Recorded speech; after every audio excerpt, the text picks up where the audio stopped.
Welcome to the community with eXp Realty for Core 90 training. And I am so very excited about what we're covering today because it's a little bit outside of our normal box. And I think that that's great. It's an opportunity for all of us to learn and grow together. Today, we're covering new builds, land, and small multifamily. It's part 8 of our 8-part series, The Anatomy of a Transaction. And we wanted to brush on some of these, let's call them alternative niche categories where there's some really high profit opportunities for people to get involved, and also for you to learn. Maybe you don't want to do it directly, but you want to learn how to engage in this part of the marketplace, or even how to work with a partner who does this type of work. How do you vet a property that's got land? Like, you don't just run normal comps, right? Like an appraiser would on a single family home. So it's important for us to start to learn this stuff. And I love learning new things, and that's what's going to happen today. So we're bringing back one of our top experts and coaches, John Sellers, to run the show today because John is an expert in this space. John, how you doing today, my man? Hey guys, we are going to get started. We've got a couple guests today. Marco Sanchez, some of you know Marco already, a top agent out of the the North Salem area, Woodburn area? I'm in Woodburn. Yeah, Woodburn area. And then Keith, he's there. He actually got his camera working. Hey there, how about that? Old dogs that it's in the nick of time. Right. It's in the nick of time. So Keith is down here in Southern Oregon with me. Keith and I have known each other a long time now, but he's actually been in real estate, are you at 30 years now? 25. And most of that, many of those years, been one of the top new construction specialists in Southern Oregon. It was listed lots and lots of houses with representing builders. So what we're going to talk about today is we're going to talk about what should you be looking for when you're representing buyers with builders. Okay. Number 2, we're going to talk about what's it like if you're going to represent a builder in a listing.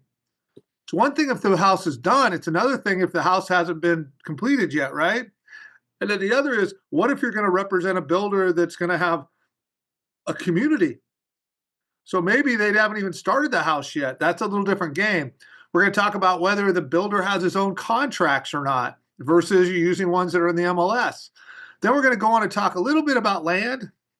I'm not going to go too far into that, just some basics on it. And then we're going to talk about small multifamily. How do we comp those things? How do we make sure we're protected? How do we make sure we get all the information to make sure it's correct? Sound good? Well, hopefully it sounds good because it's what we're doing, guys. So we get going. So let's get started first. Mark, I want to talk a little bit about, down in Southern Oregon, we've just started getting a few of the bigger builders, right, Keith? Like, we didn't have major big builders up until 3 years ago? Yeah, D.R. Horton and Hayden Homes for sure. They're the two and big Hayden ones. wasn't really a big one when they came in 5 years ago, but they've become pretty big. But they're still, I think they're in a couple states, but they're not considered national, but they're a big builder now. Right. And then D.R. Horton's just moved in about a year ago, which is certainly a national builder, guys. I was selling D.R. Horton houses 15 years ago in Arizona. And so a little different dealing with these national guys. So what I want to talk about is, Marco, I want to talk a little bit about how do you handle buyers when you're going into subdivisions in new construction markets? One is, guys, I always love to say it, we're realtors here. We really want to serve our clients, and we want to make sure we get paid to do it, right? Absolutely. And so, Marco, let's walk through that process when you're working with a buyer that's looking for new construction. What does that process look like? So typically the first thing that anybody needs to do, any realtor needs to do is get your clients signed up with the builder. Most of these builders, especially the bigger builders, will have a sign-in sheet. You might be able to do it online. They might be able to send you a PDF and you fill it out and you send it to the builder or the builder's agent. But typically without these, there's a possibility if your client finds a home on Zillow and goes on their website and signs up, you might be out of a commission. Because at that point, if they tag the lead as online lead or walk-in, then at that point, it's really difficult to get paid at that point, even if it is your client, and it's happened to me before. Yeah, and that question then comes back is, in today's world, 5 years, a year ago, many agents didn't have buyer brokers with their agents. Today we have a buyer broker. So the question is, okay, can that buyer broker supersede can they supersede the builder's agreement? And it doesn't. It's only going to happen that your buyer, and you're going to have a choice. Do you want to charge your buyer as well because they bought a house? So how do you educate your clients about that, Marco? Is that in the initial process when you're meeting with them, going over by a broker about how they should show up? So typically when I have a buyer consult, even if it's over the phone, I always teach my agents to ask the buyers if they're interested in new construction. Especially here in Woodburn, I think we have like 4 or 5 different builders now that are building here. And if they are, then typically I don't even send them to my preferred lender. Most of the time, we can go through the builder's lender just because they get a better rate, they get their closing costs paid for, but we're able to sign them up right away. And typically, if they show any interest with new constructions, then I will typically sign them all up. But I do think it's important to have good relationships with somebody, with the builder, one of the agents over there. Yeah, and that's certainly true in a smaller market like yours, where it's still only 5 builders. For Yeah. some of you that might be in really big cities, like we have anybody in Arizona where I sold real estate for years, we had 50 builders there. There were 100 communities. There was no way you were going to know all of those. You couldn't have relationships with all those sales reps.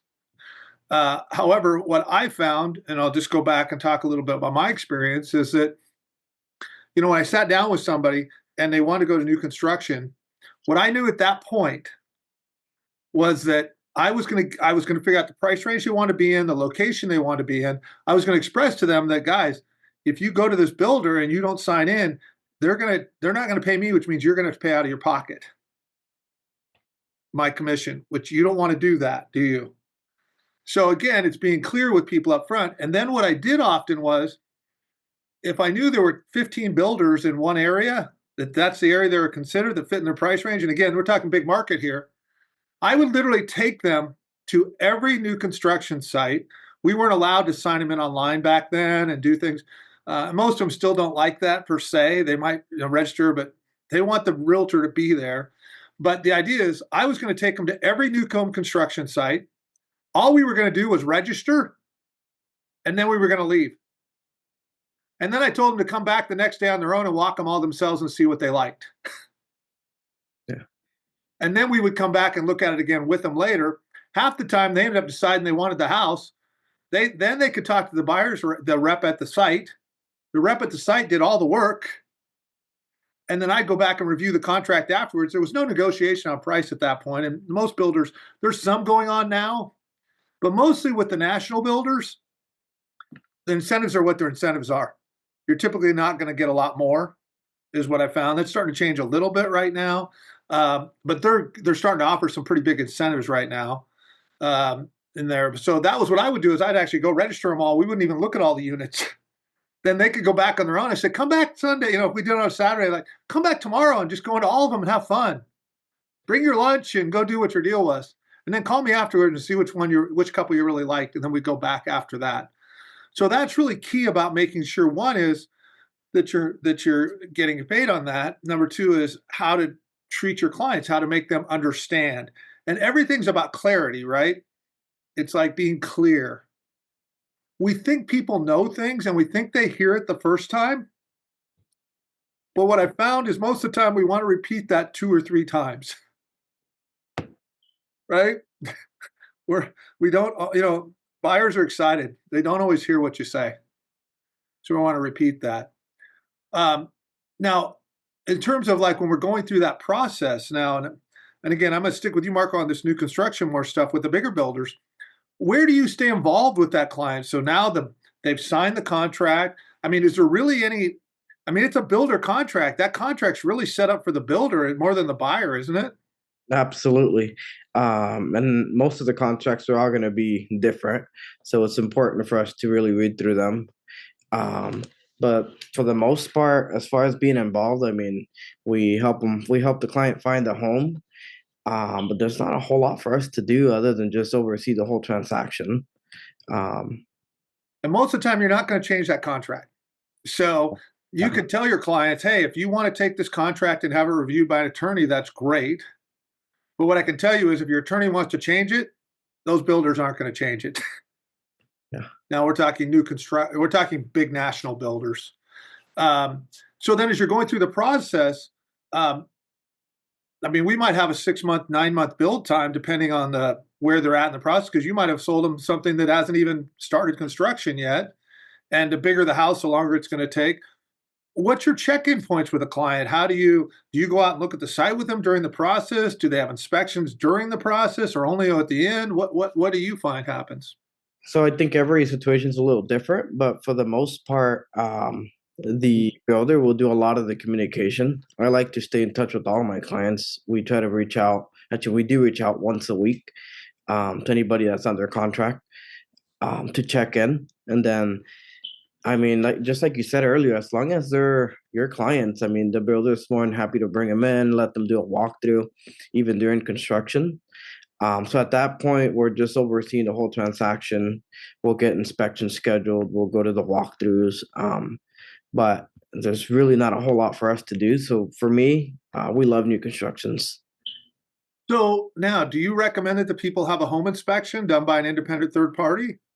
Oh, absolutely, absolutely. And the builder will not recommend it. Obviously, they'll let you do whatever you want to do, but always do the home inspection. We always do a sewer scope. Obviously, with the big machines and all the construction equipment, it's very it happens often to where one of the pipes is broken or something's damaged. So those sewer scopes have saved us from a lot of troubles down the road. And that's something you bring up that really is more something that's happened in the last 4 or 5 years. Keith, we never did sewer scopes in the past. No, only in the older neighborhoods with the old growth trees, Yeah. old East Medford area. But I think that's a pretty smart idea on new construction, actually, doing that. I actually don't see how they could get damaged on new construction. I was shocked to hear that myself. I mean, I watched this happen just in the last couple months, and there literally is no way for those to get damaged unless they crushed it with the bucket when they were backfilling it. But they're sitting down at the bottom of the hole. So that's first time I've heard that. I'm surprised. Have you seen anything happen with it, Marco, before? Have you ever had it go bad? Yeah, maybe on new constructions, maybe 2 or 3 a year. We just had one last month. Wow. I've never heard of it in 25 years here. Yeah.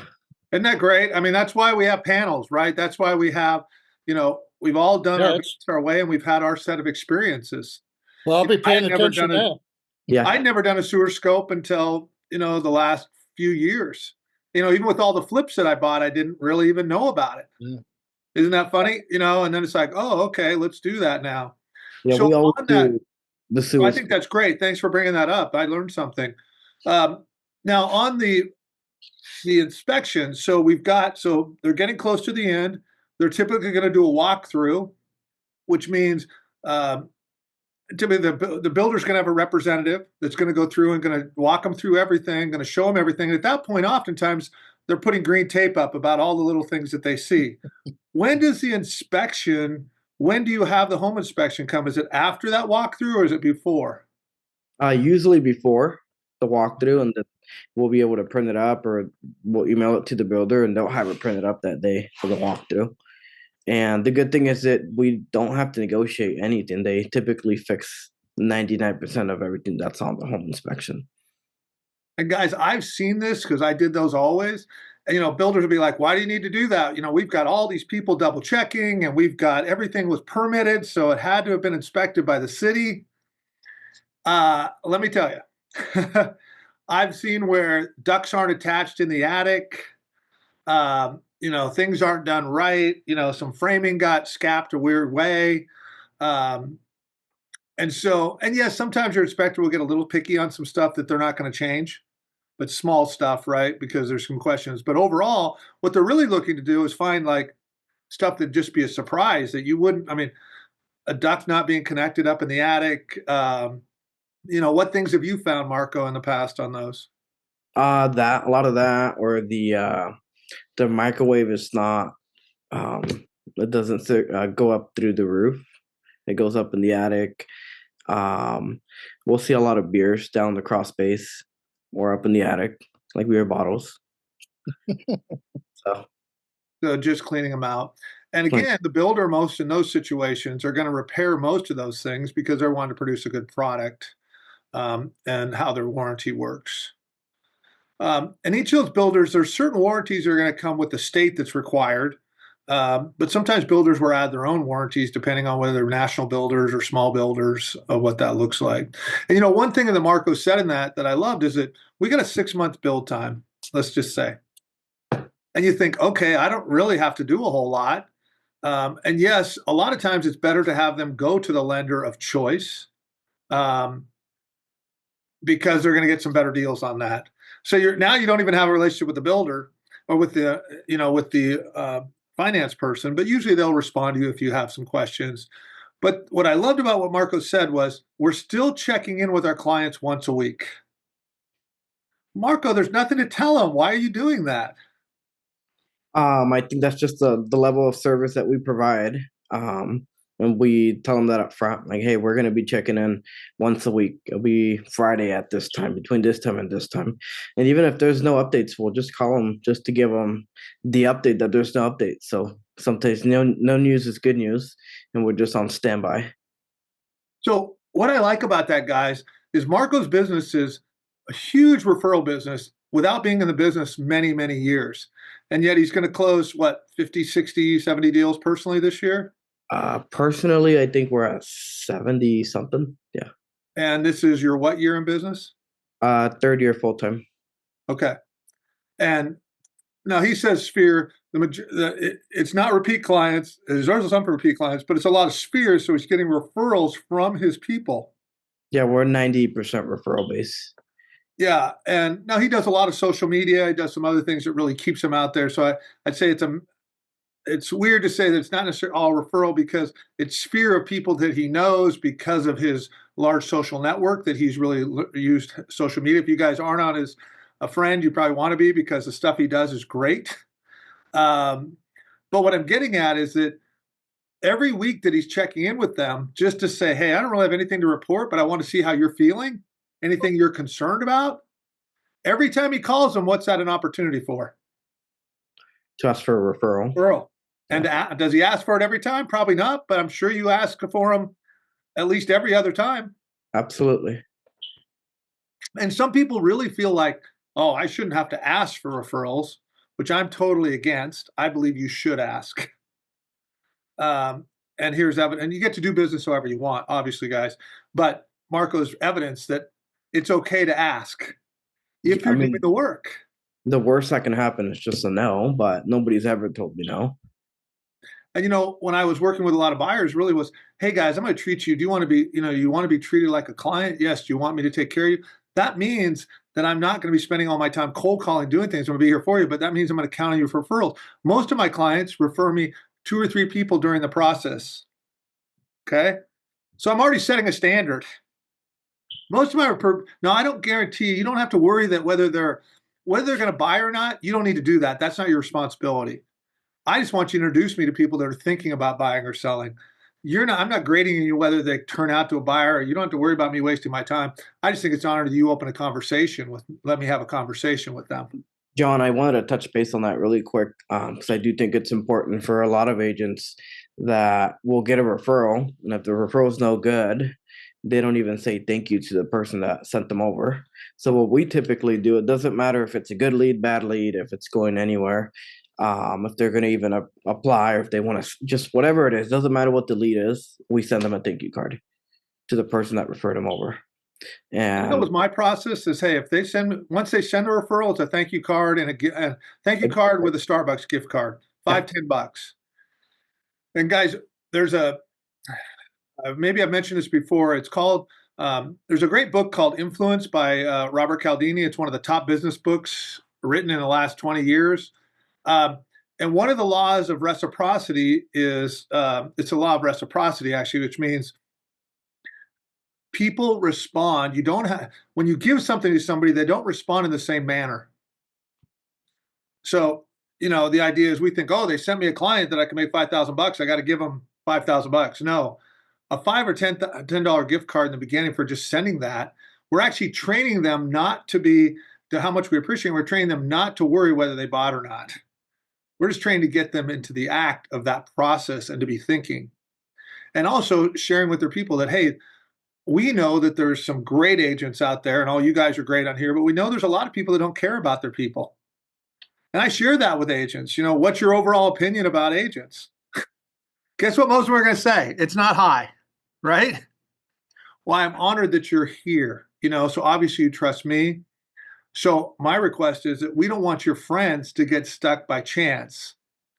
And this is what I'll share with people is that, you know, you ever been somewhere where somebody just, you know, your friend will say, oh yeah, my buddy's you know, a car salesman, right? Or whatever, right? And they hand you a card. What do you do with that card?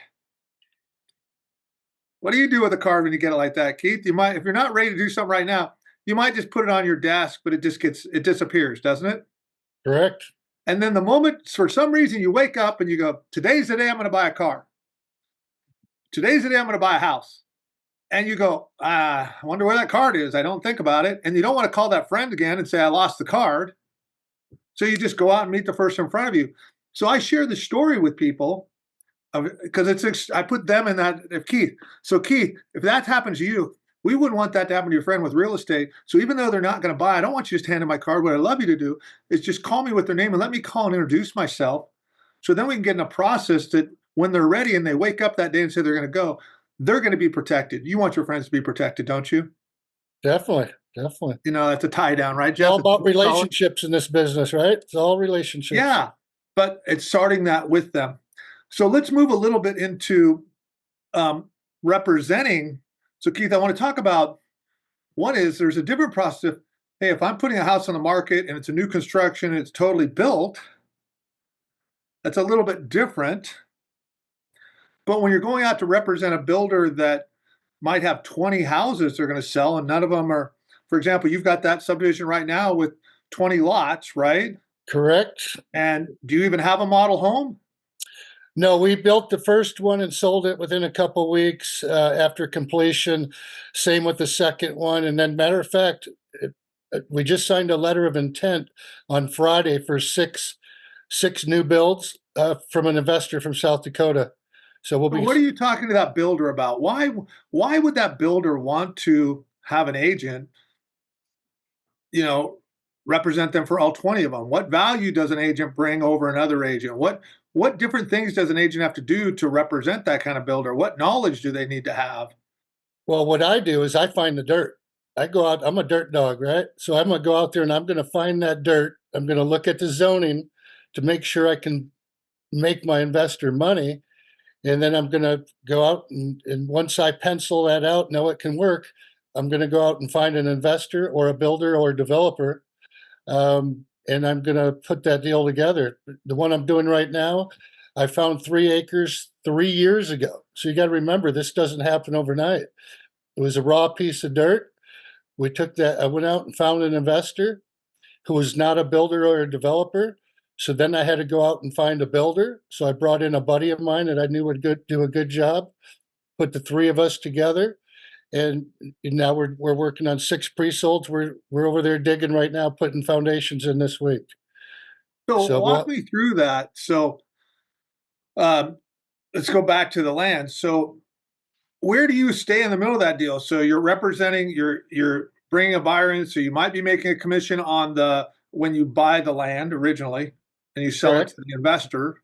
Mm-hmm. And then there's some relationship there with him that's saying, hey, I'm going to find the builder as well for you to help you. And then does a builder typically buy it from does the investor build the land out and then sell it to the builder, or how does that work typically? Or is there No, it's a relationship between the two, and then I'm the third partner. So I find the dirt, put the builder and the developer together, work out a fee for the builder, so he's getting paid a certain fee per house. A lot of investors will go 50-50. I worked a much better deal for my investor on this one because we were doing 20 houses. I went to a builder, and I don't want to say the number, but we negotiated a much better number than we could have, because I just told the builder, I'm going to give you 20 houses or you get 0. What do you want? And so he took the number that I offered him, went back to my investor. He said, put the deal together. And we did. The investor and the builder knew each other, but they were not friends. They just knew who each other was. Everything's worked out real good, and I'm kind of like the guy putting everything together.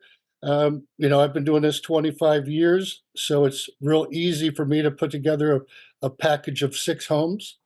Um, it'd be very hard for somebody that doesn't have the experience. But that's I think my whole thing was, why sell one at a time where I can sell 20 or 30 or 40 at a time or more even. So that's kind of how I built my career. So that takes foresight, right? So guys, like, we all have to keep making a living, Well, but if that's something you're interested in, well, we the need to start finding a little bit, right? We need to keep some deals coming, but we also start thinking about what would it be like. Keith called me last week. Actually, we talked last week, and we're talking about some other business stuff. He's like, hey, he knows that he's got 20 deals done for next year already. Yeah, That's yeah. pretty cool. Well, especially since I've been out of work for the last 5 years because I've been fighting my health. So 3 years ago, as I was laying in bed doing nothing, I'm always check. First thing I do every day is get up and look at listings. I want to see what every listing is out there, and if I see dirt, I'm going to hunt that dirt down, and I'm going to see what I can do with it. A lot of agents don't even look at dirt; it's not even part of their plan.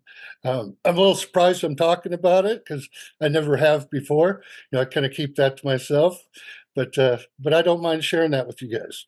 Well, what you'll learn, Keith, is I've done this long enough time. We can tell these things over and over, and the majority of people won't do anything anyways, right? But they're learning, right? And Jeff, you got a question? I do. Keith, I'm curious. So a lot of agents on here might be interested in being involved in some way, but they're not going to spend 25 years developing the body of knowledge that you have. And sometimes the fastest way to get where you want to go is just to partner with someone. Is there a model? Let's say that an agent is even pre-market on an opportunity for a great land listing. Should they call you? Is that something that you would recommend? Or is that because someone like you who has the knowledge, the experience, and the connections to make something like this work, is there a way for someone to align? Because that's the way my brain works. I wouldn't want to learn how to do everything you do. I just want to know who you are. Well, that there's a couple things there. Like I say, if somebody finds say you have a listing for, say, 5 acres, you can build, SFR 10 zoning. Got to pull about 6 or 8 lots out to put your streets in. So you'd probably say, if you got 10 zoning on 5 acres, you'd probably get 42, 43 houses. But you also got to remember, that's not going to be ready to build your first home for at least 2 years. So you better make sure you secure that dirt for your investor at a price that even in a down market, you can still make him a little bit of money and get him out of there without getting beat up. Because if you do, you'll never hear from that investor again. Luckily for me, Right. we got a good deal on this dirt 2.5 years ago. I kind of could sense what was going on with interest rates and everything else that was going on with the government, and everything worked out. I did a project a couple of years ago. Luckily, it was only 6, and we built the first 2 buildings, and we weren't making very much money, so we just sat on the rest of the dirt. And I just listed 2 townhomes a couple of weeks ago, and we'll fire those up, knowing that interest rates are going to start coming down at some point in 2025. But there's enough cash buyers out there in Southern Oregon. Kind of helps us out a lot, where other areas in different markets are not going to have the cash buyers we have coming up from California, Arizona, Washington, from this West Coast area. But I think to come back to Jeff's question, and this is, I'm going to try and get it. I think I can narrow it down. So Keith, if I was me or another agent here in town, and I said, I've got access to this, it's off-market deal. I know it's 5 acres, and I think we can do all this, and I don't want to do it all myself. I want to partner up with somebody that has that knowledge already. That's something you would talk about, wouldn't you? Like, if they have access to it. Yeah, there's no doubt, because you don't want to just sell that dirt off and let another agent make all that income. So you'd call someone like me and say, hey, would you partner up with me? I'd say, sure, let's just split it 50-50, and let's go make some money. And that would work out real good for an agent that doesn't have that experience. So yeah, I'd be a fool if I didn't want to partner up with somebody like that. Yeah, that's a And, terrific offer. I'm in. yeah, Well, but I'm a good partner to have too, because I I've been able to foresee bad times. Like when in 2005, I could sense the market was turning in November of 2005, because 2003, 4, and early 2005, I was raising prices on new construction $5,000 to $7,000 a month every month. Every new group of homes went up. We wouldn't even do pre-solds because the home would go up 30 or 40,000 while the home was under construction. So there's so many factors that you got to filter in, because, well, with this project right now, we're off to such a great start. We're already looking at another 38 home project. And then after that, we have another 30 potentially coming up. So this one investor, I may be able to do close to 100 homes with. So, and I'd love to share that with somebody that's that has a piece of dirt available. I can always find buyers for dirt. And so that's the thing, guys, is that, you may not be out looking for dirt all the time, but what I found is when we have our radar open to the world, right? And this is what I always tell everybody, like, keep your mind, you say, well, I wouldn't know how to handle a 16-plex or a 32-plex, right? Or I wouldn't know how to handle a subdivision. So then what happens is people just shut their blinders and they don't see the opportunities. What I'm saying is always keep your blinders open.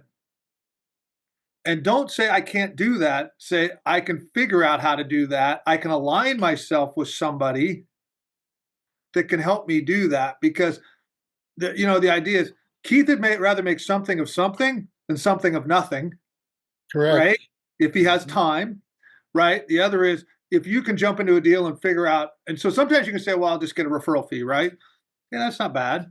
But what if you were able to make 50%, not only in the land, but then you were able to stay in the new construction piece of it as well? And then what knowledge would you learn doing that? Even if you had to do more work than Keith did for the same money, because you're learning, right? And it's money you wouldn't have had already. So I just encourage you to don't put your blinders on, right? Like if you see a house that's a super good deal, that's a flip, and you think, well, I can't afford that. Well, how could you afford it?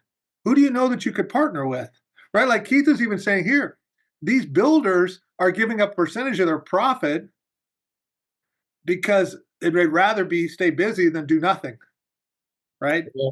Or they don't have the capital to build that many out, so they need some extra capital. They're willing to give it up because they say, okay, I can build no houses, or I can build 20 and make the same as I'd made if I'd only done 10. But you know what? If I'm in the same subdivision building only 2 different models, it really gets pretty simple once they built the first one, right? Once they built those couple times, it's weird when you build houses, guys, because you get these floor plans and the builder, you get them all done by your architect, and especially if it's a new one. And then when they build the first house, they just realize there's always stuff they have to change, right? Plumbing doesn't line up right what it was supposed to, things kind of lay out. And then by the third one, it's just cookie cutter. Boom, let's go. Hey, John, let me give these agents a starting point. If you're going to go out there, every piece of dirt is different. It all starts with the zoning. So the zonings you want to look at or look for, the ones I look for, is SFR 10, because we can get 10 homes per acre minus about 2 homes per acre for streets or lanes or whatever you're putting in. So if you're going to go out there, start looking for dirt that sits next to a subdivision or something within a couple blocks of a big subdivision, especially if you're on the outskirts of town, the dirt may not be annexed into the city yet. And that way you can find that dirt and get it way less expensive if it's not annexed. Now it's going to take you more time to get to before you can start getting some sticks in the air, as I say, and that means you're going to start the building at that time. But you can get some really good deals out there on the outskirts of town. And I used to be on the planning commission out in Eagle Point, so I kind of know what things to look for. Which direction is the city getting ready to annex in? And you can get all this information from your local planning department.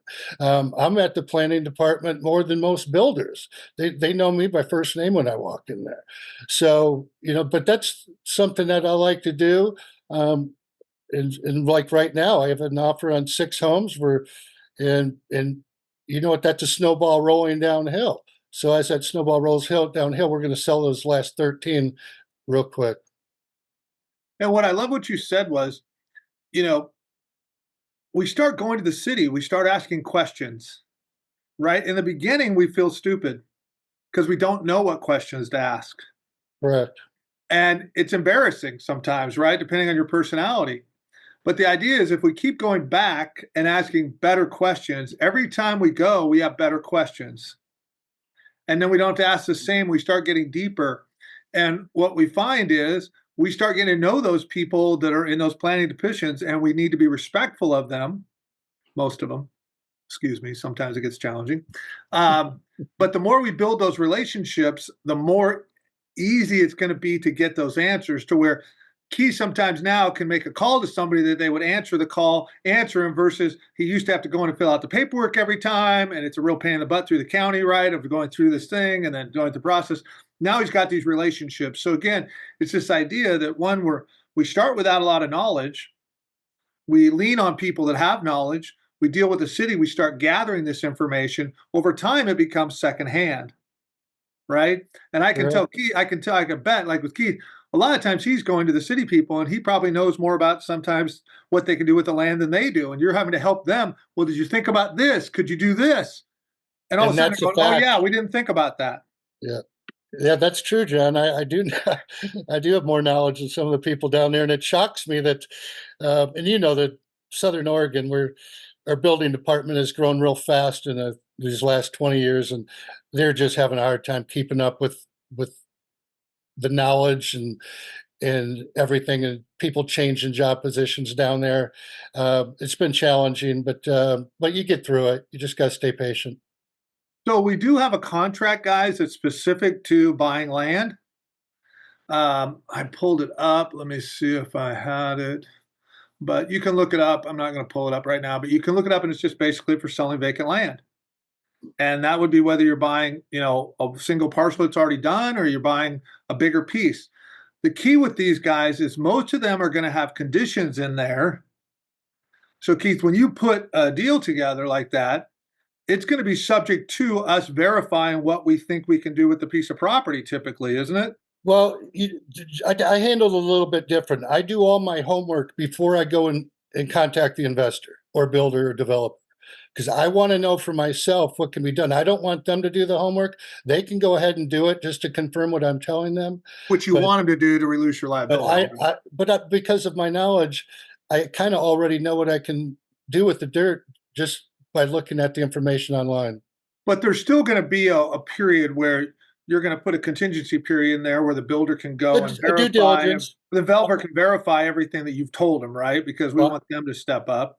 Well, I'd like to get the ball rolling, so I only put in 10 days due diligence. There we go. And everybody can do it differently, right? Depending on what you need to do. Correct. Right? You can do 30 days, 40 days. You could do 3 months if you wanted to, depending on where the market is. Because one thing, the biggest thing, I don't want to get moving too fast on a piece of dirt that I know we're going to be developed, get final plat, and it's just a down market. So there's so many factors you got to build into making these decisions. Luckily, I've been pretty fortunate. I've never had a builder get burned. So did you have some wood to knock on right there? Knock on my head, man. But no, I mean it's a tricky game. You can lose a developer or an investor. You lose them a lot of money really fast, and then nobody will ever hire you ever again because you're a loser, basically. Because your job is to protect people. If you're representing a buyer, protecting the buyer. If you're representing a seller, you got to protect them. It's just like you'd protect your kids, literally, because it's their money. You take away their money and they lose their livelihoods in some cases. So it's a really, really tricky game to play. Well, I think what's important in the middle of that is, you know, that sounds scary a little bit. The way he just said that makes me think like, oh, if I don't know that much about land, I don't want to do it because I might not represent somebody right. I don't think that's what he's saying, right? Because he didn't know much about it when he got started either, guys. Just have to be very careful. Okay, what he's saying is, want to do your due diligence. You want to gather help, the less knowledge you gather, the less you know, you want to partner with people, you want to get that knowledge, you want to reach out. Marco and I did, he did a couple of commercial deals last year. And he like calls me and says, "Hey, can we partner on, can I pay a referral fee on these just to help me through these processes?" Right. And it was like, yeah. And it was just, I was that extra phone call for him to just verify and most of all of it, he already knew what to do. Because he's super smart. But the idea was, it was just, what was I? Just let's look at it a different way, right? Let's think about it a little bit differently. Let's make sure. And a lot of it with me was, let's make sure your butt's covered, right? Make sure your butt's covered, right? Absolutely. And that your buyer's butt's covered. Jeff, what do you got, bud? Well, I'm curious. So, Keith, first off, really fascinating stuff from everyone so far. Do you, I guess maybe it's a two-part question. Like, are you trying to figure out the cap stack for these guys as you're putting the deal together? Like, how integral in the process are you? Are you coming up with land banking agreements to put the developer and the landowner together and have some type of like a fuse on stuff? Are you trying to pull debt, equity? Are you building, like, to what extent are you involved in that part of the process? Or are you really trying to stay hands off on that? Well, like I said, it all starts with the dirt, and if you can get the dirt at a good price, with me, this is a small valley we live in, as John can tell you, and it's basically a handshake. Where I haven't had anybody yet to put a contract together between an investor and the builder. Text messages are legal binding contracts. I just have never done it. I'm pretty much the one that's running the show. The investor that I have on this project I'm doing has no knowledge. He's never built a home in his life. He saw me walk into a pub to talk to another developer, and his words were, "If he doesn't want it, I'll take it." And I go, "Well, I'll be right back. This guy doesn't want to do 20 homes. He likes this guy." That's awesome. Do 4 to 6, but so we don't. But let me get back to the first point when I say find the dirt. When I talk about find the dirt, you got to make sure that you take that dirt, divide it by the amount of the lots you think you can get in there, and that's your starting point on your price. So for me, I like to get the dirt at $15,000 a lot undeveloped. Now that's kind of an unheard of price, but that's what I got on this deal 3 years ago. And right now I just saw a 3 acres go on the market recently. We paid $300,000 for 3 acres. We're getting 20 homes, 15,000 lot undeveloped. Last winter, when the interest rates went up, market was slowing down. We got a guy to do all of our dirt work and put in our streets and develop our lots for us. We're into those lots, 45,000 a lot. So we're 45,000 plus 15. We're into these lots, $60,000 developed. I could sell the lots for 110, 115 right now and sell it probably 120 and sell every lot tomorrow. But instead, we're going to make the $50,000 off the lot, and then we're going to make another $40,000 to $50,000 off the house. And you make a builder developer close to $100,000 per each. They're going to love you, and they're going to keep you around a long time. And that's kind of what my goal has been. Now we're going to work on, Keith, that he actually stays in the middle of those deals and actually makes some of the profit, not just the commissions. That's our thing. That's the thing for us this year, is for you and I to talk more about how you become a principal in those deals rather than just a realtor. Correct. Yeah, no doubt. Because that's what you and I should be talking about this year, about when you're making that. And again, I'm challenging him, because if he's making that much for a builder, okay, and yet he's only making commission on that deal, he should be making the least amount of money. He should be making, it's still not what they're making, and you're bringing the deal. So I would look for something we could talk about this year, is you moving into a principal position, which means you're getting commission, but I'd like you to take a percentage of that profit as well. Right. Yeah. Because they don't care if you make money on the deal as a principal, as long as they're making their numbers. Right. And like this deal, they could make $20,000 less per lot, and they still would be overly joyed with what they're doing. Right. Yes. Correct. So why aren't you making that extra 20 per lot on top of your commissions? That's Correct. What I want to talk to you about moving forward. Right. Yeah. Yeah. Because that's where we start realizing that. And this is, I tell everyone, like, he who controls the inventory controls the deal. So Keith controls the land. He controls what's going on. He controls the knowledge. Now it's learning how to become, versus just a realtor, actually thinking like an owner in the middle of that I believe you should be taking 5 to 10% of the profit in that deal as well. Because That's there's so true. much, if the deal was skinny, that's a different story. But that deal's not skinny. And those guys would be happy to give up 10 grand a lot on top of commissions because of how much profit's there. Would you agree? Yeah, but you don't know what you don't know. You don't know how much profit's going to be there. You don't know what building costs are going to be. Like lumber is way down this year compared to the year after COVID, when right now we're building I think our lumber bill is, gosh, 20,000 instead of 40,000. So literally half per house. So, building costs are down, other things are up, but it all still, at the end of the day, it all starts with the dirt. Right. A lot of builders or developers, they'll pay 25 to 30,000 per lot undeveloped because they just want the dirt. Like Hayden Homes and Horton, they'll go out and way overpay. That's why you'll see they'll be buying 30, 40 acres, 50 acres at a time, but they're building so much around the country at one time, little loss here, more profit over here. It's still all building the company.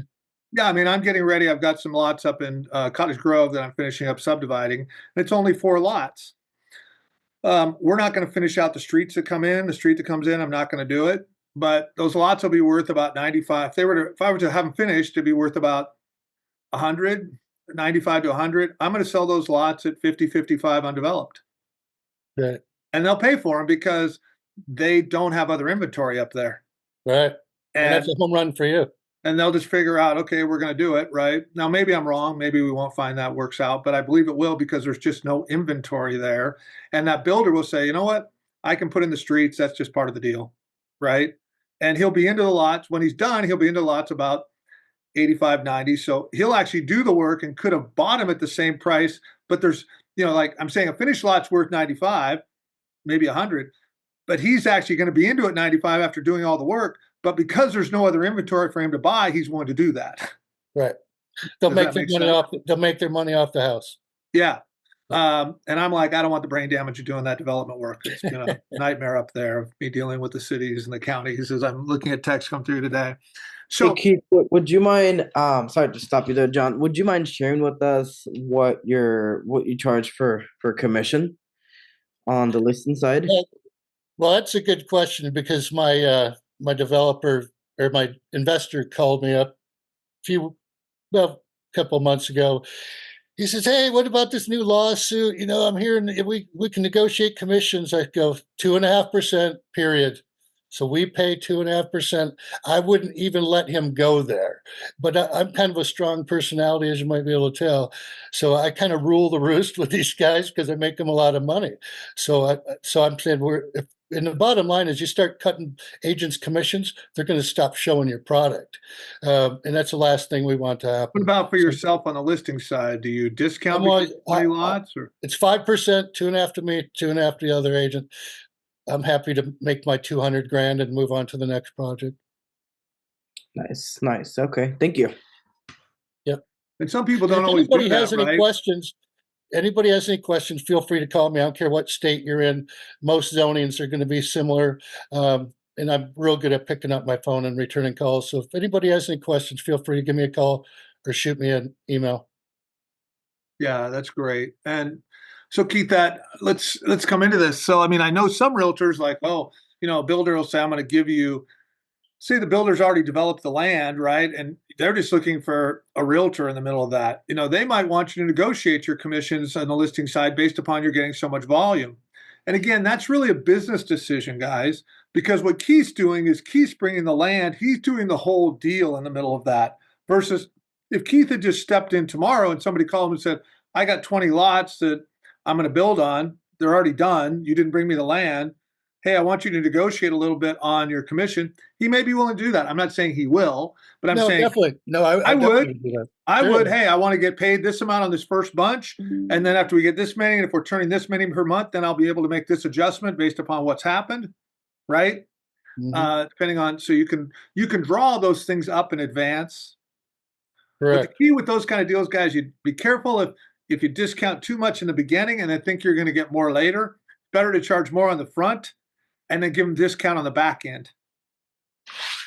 Because that way, if there's a challenge in the relationship, you've already got some money versus, because there's more likelihood there's going to be challenges than there's not going to be challenges. Okay. Everything starts better in the beginning. If it's that easy, everybody would do it. Yeah. So, Keith, you guys are typically just using the MLS construction contracts, right? Your builders, they're not creating their own contracts, are they? No. The builder really hasn't anything to do with it. He's just building the house, and he's going to be, he's going to be responsible for the warranty. He's just getting a fee In your situation, right? in this situation. Because the developer's really selling it. Well, even JJ's a big builder in agent and represent a lot of builders in Southern Oregon. Most of his investors are not builders. So let me explain that to you guys. So let's say that there's a piece of land, just a straight piece of land, and a builder comes in and he buys that piece of land and builds on it. Okay, now the builder is actually the seller of that property. Okay, what Keith's actually saying is the developer comes in. The developer in many situations is not only funding the land, but he's also funding the construction. So he never gives ownership to that builder. The builder's just building.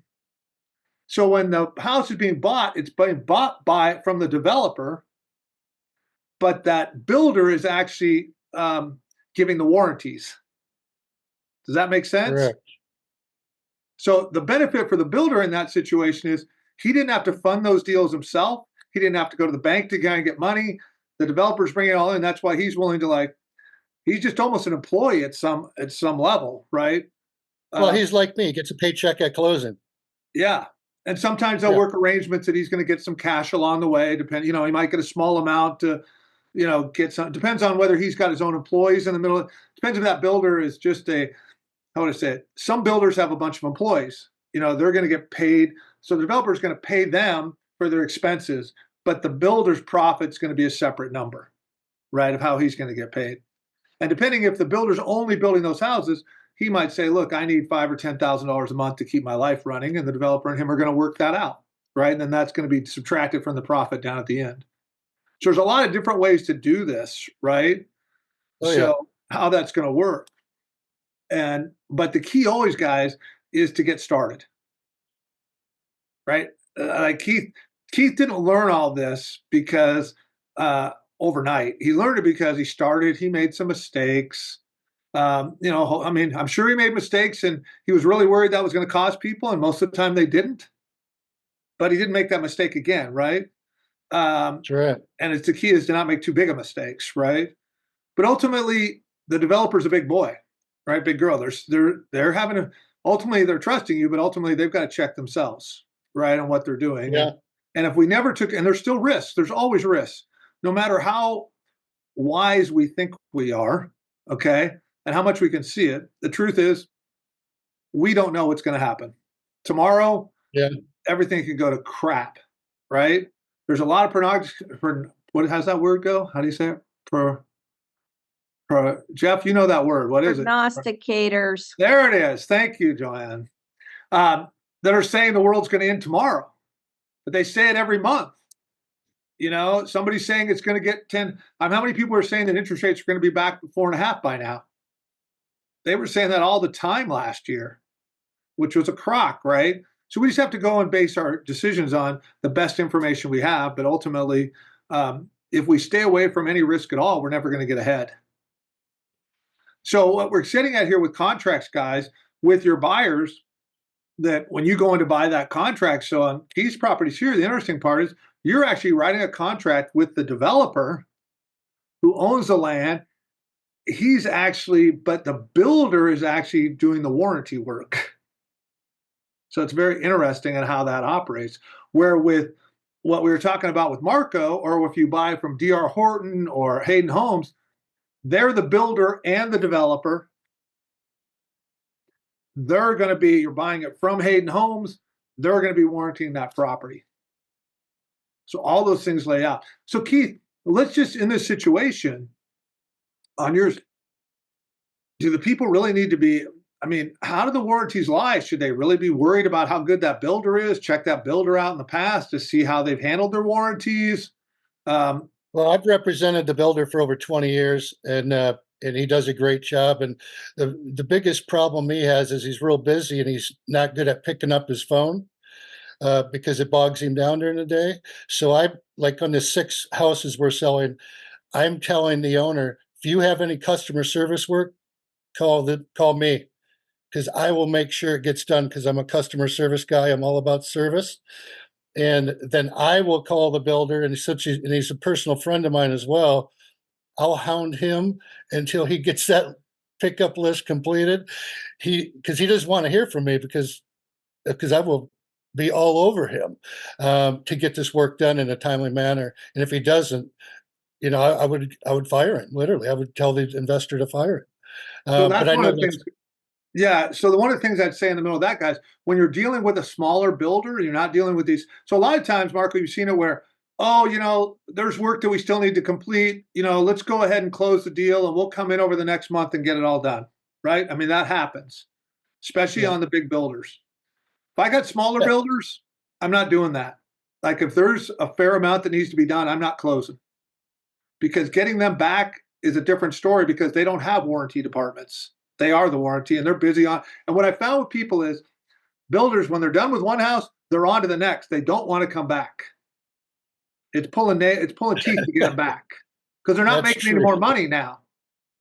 That's why I tell everyone, when you're hiring contractors to work on your house, no matter how much you like them, you do not pay them in advance.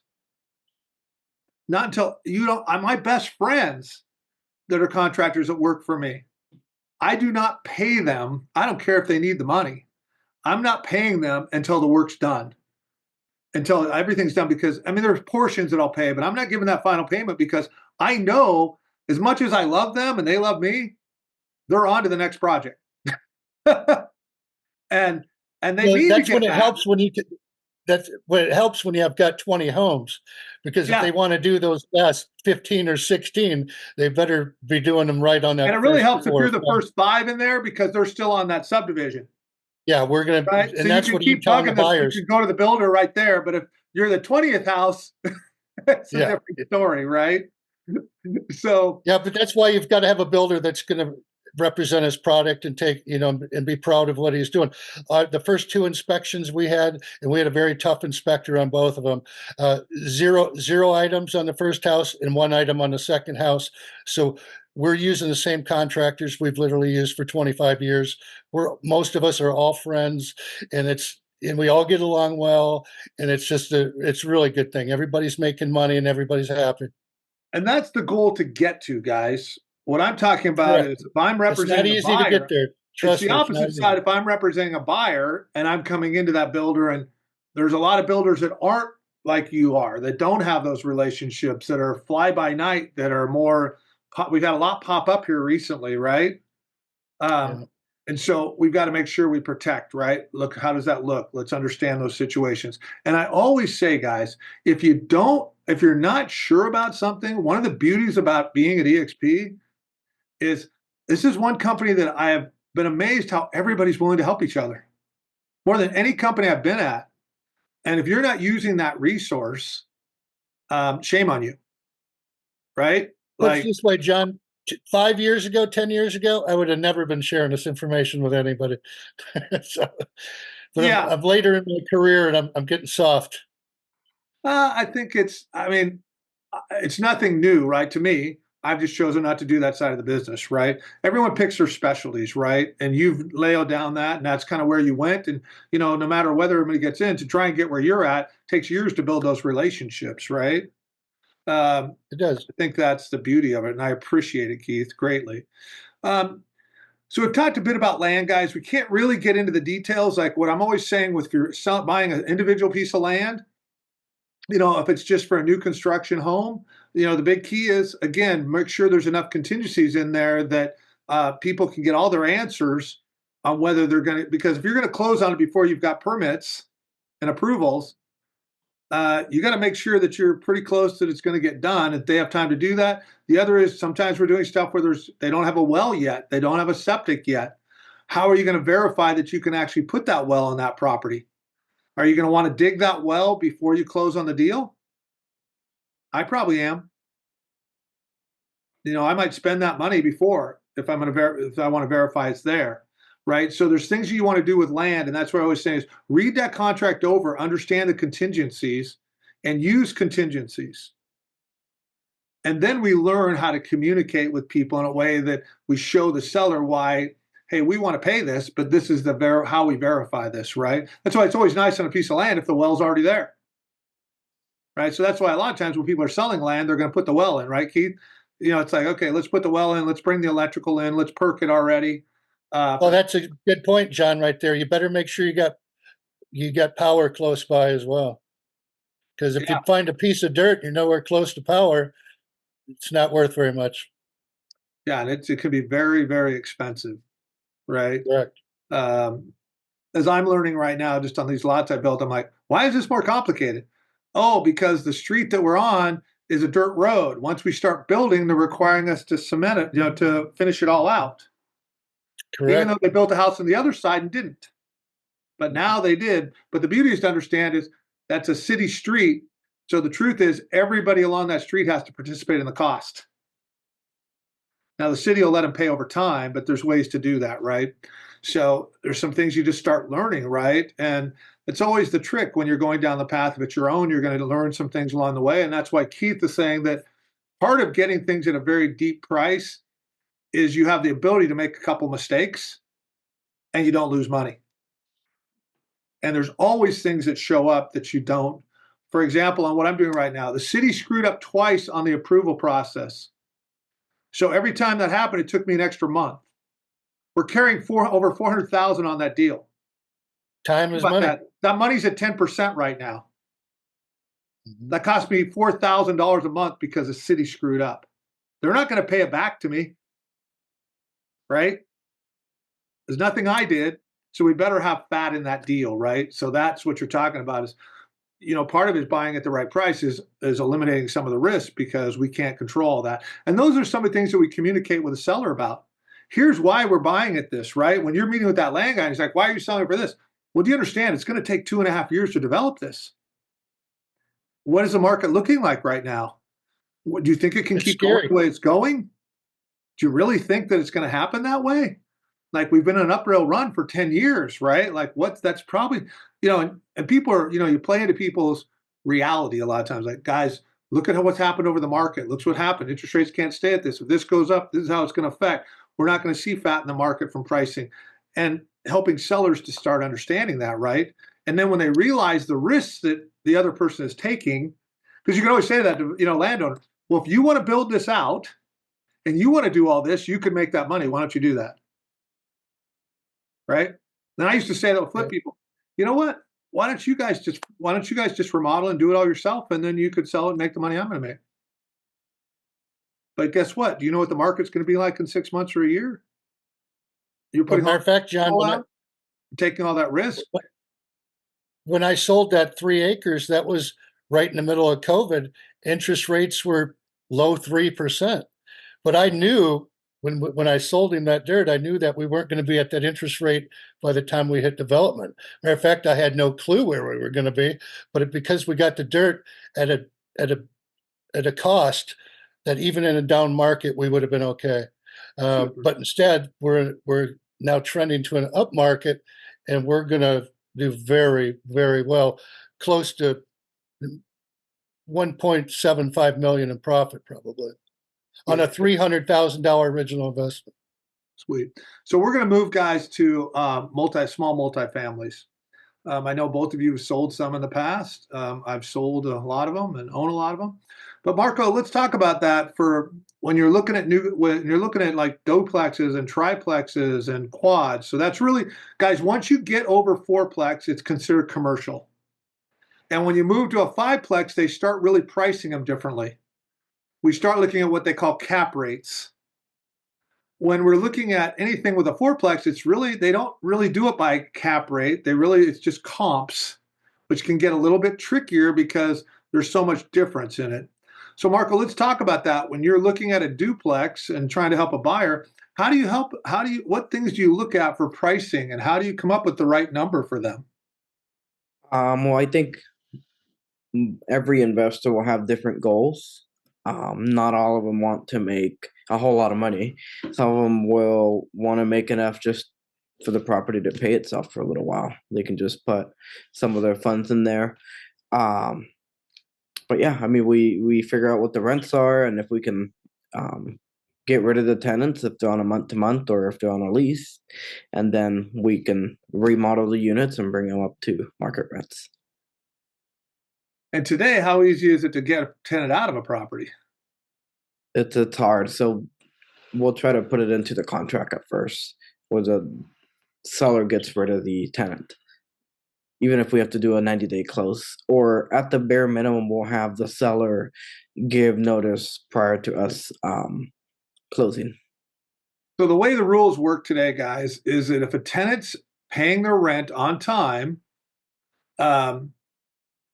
you can't give them notice for no good reason. But if the units need to be a major remodel, there will be a health hazard for them to stay there, which is a little questionable about what it looks like. More people are doing it now. But the idea is, okay, if I'm going to remodel I'm going to paint the whole thing, I'm going to change the kitchen out, I'm going to remodel the bathroom, they can't live there. So at that point, you have to give them a 90-day notice. And then depending on how many units the owner has, will decide whether they have to pay them. So for me, if I do that with someone, I have to give them 90 days, and I have to give them when I give them that 90-day notice, I need to give them a check for 1 month of their rent. So I've had some where I give them the 90-day, and they were not great tenants anyways. I give them the 90-day, I give them the $1,000, and they don't pay rent for 90 days, and I can't get them out. I finally have to go to court to get them out. So it's like I paid them to move out, and they still didn't move out, so it cost me money, but it's the deal. So these are some of the ways you're looking at that, right? But today, when you're buying that property, Marco, helping that client, you're not buying it based upon what the future rents are going to be. You're buying it based upon what the current rents are, right? Right.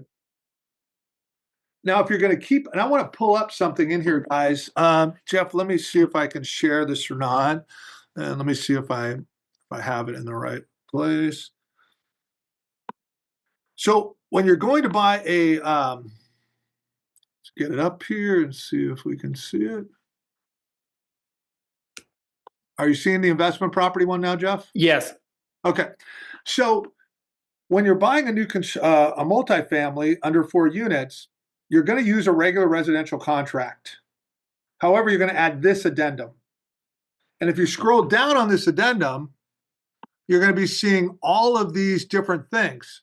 You know, these are the basic information, right? We want the current rent rolls, addresses, tenant names, rent rates, security deposits, and delinquencies, delinquent reports, accounting of all prepaid rents, pet control, all these current utility maintenance and operating bills that remain unpaid closing, current leases, rental agreements, tenant files, profit and loss statements, balance sheets, capital expenditures. Some of these depend on different types of properties. 1040E, which is how they actually file their taxes. Now, what you're going to do is you're going to ask for as many of these as you think you need.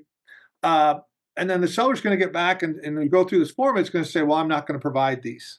I don't have these. A lot of times they don't. And that's when you're looking at smaller units, when the seller's been taking care of it itself. Who knows if they even filed taxes in the last 2 years? You know, one of the things is really verifying that the rents are actually what they say they are. So you can actually go out and get I think it's an estoppel, where they have to get the tenants to sign what their current rents are, so that we can verify they're actually paying what we think they're paying, right? And so these are the things we want to go through to look at what they're going to do on that. And so this form is pretty straightforward. If you come down and you look, I mean, look at all these things you can ask for. I mean, a lot of these you're not going to ask for, but it's interesting because no different than your contingency period for inspections, look at the document delivery period. The seller will have X business days to provide those. Then this is, if you come down to number 70, seller's notice of unavailable items. So Marco, when we did that commercial deal last year, you asked for a lot, which in the commercial side, they still ask for a lot of these. A lot of these they couldn't provide, right? Right. And then the buyer just has to make a decision based upon the information they have, right?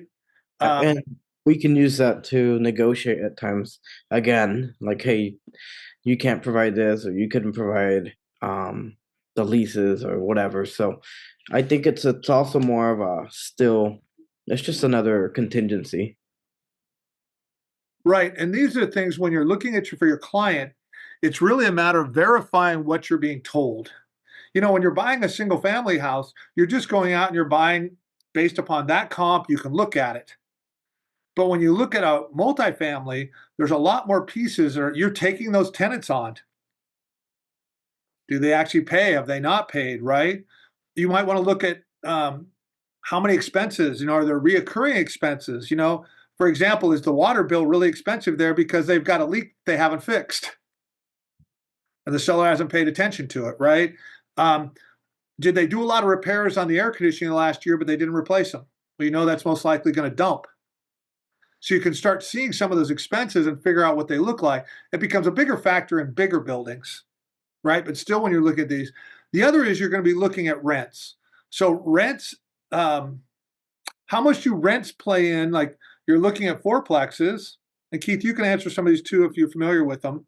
But if you're looking at a duplex and you know the rents are $3,000, and you're looking at another duplex that's $2,000 in rents, is that going to change what you're going to offer for it? Definitely. Yeah. Yeah. So part of that Every we got to look and understand, like when we're looking at, but we're still going to be looking for comps, right? So we got to be looking for comps to say, okay, what are the variables here? What are the variables? Are the rents just low on this property? Which is what we like to see, right?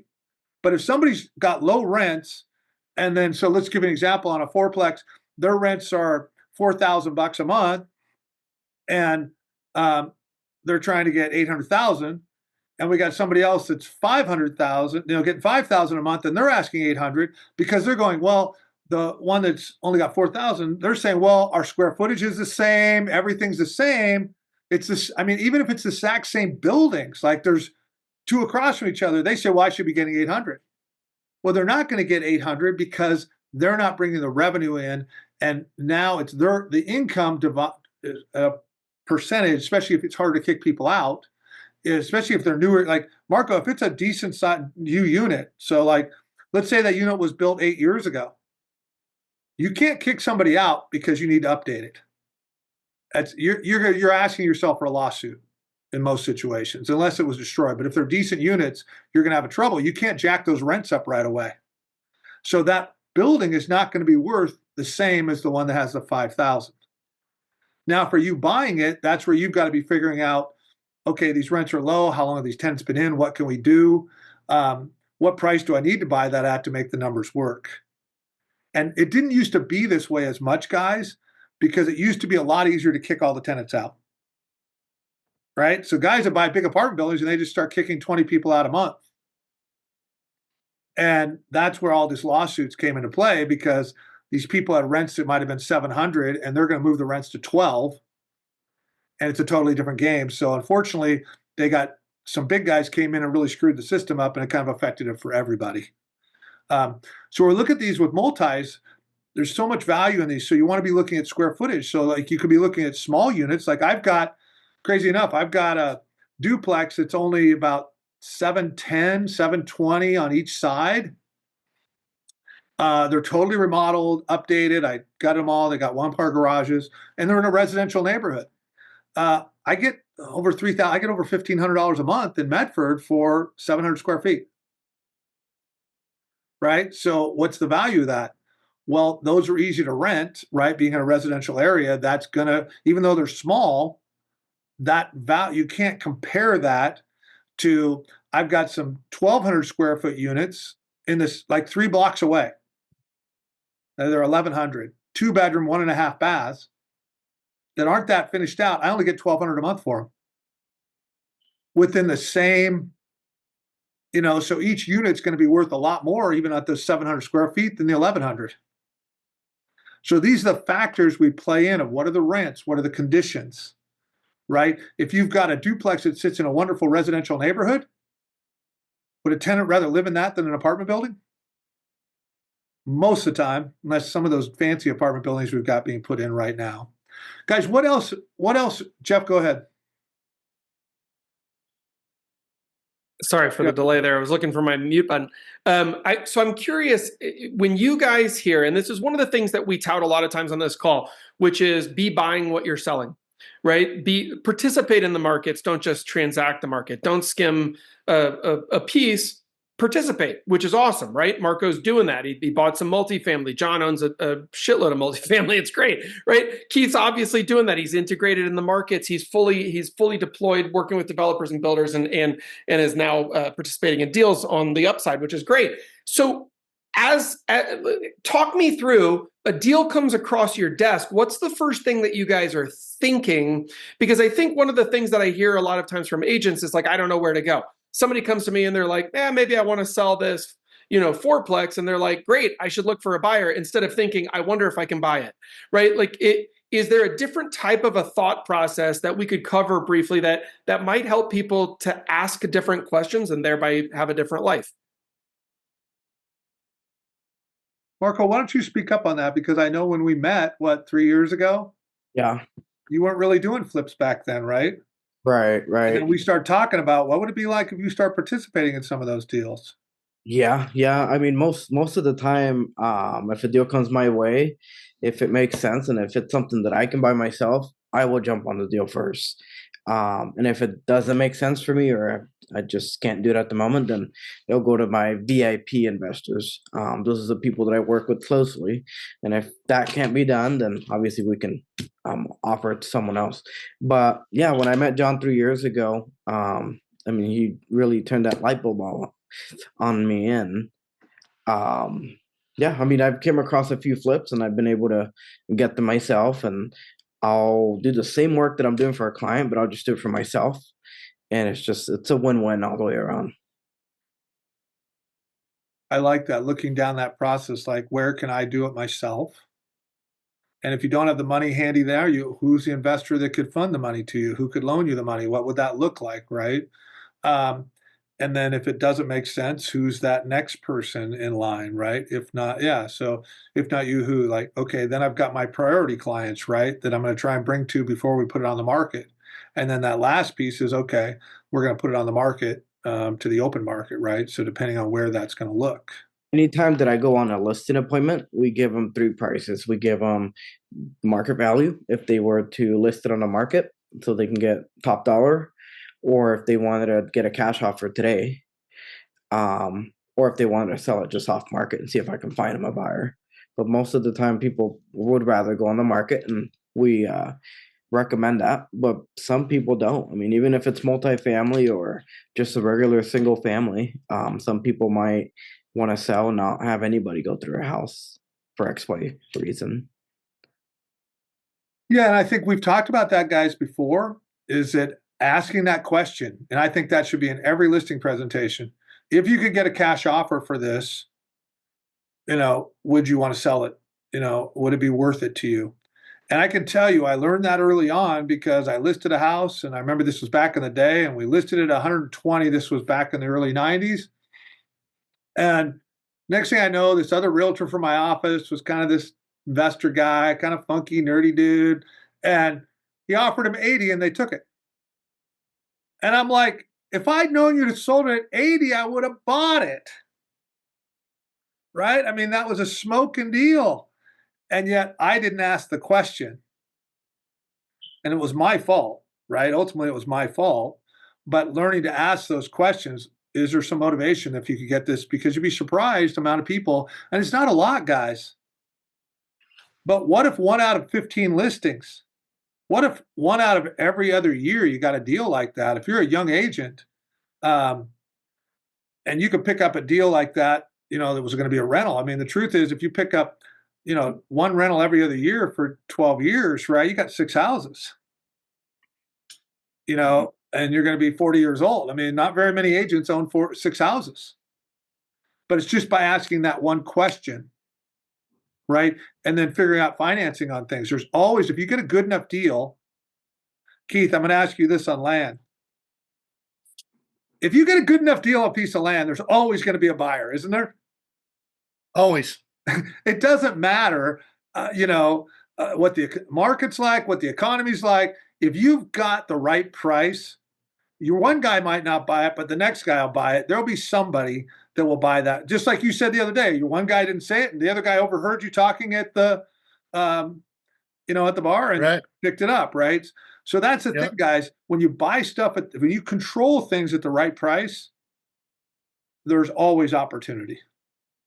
It's you who controls. Well, also, John, on that is I can pick my investor that I want to work with as well, because some investors are hard to deal with. So a lot of investors don't like paying agent commissions.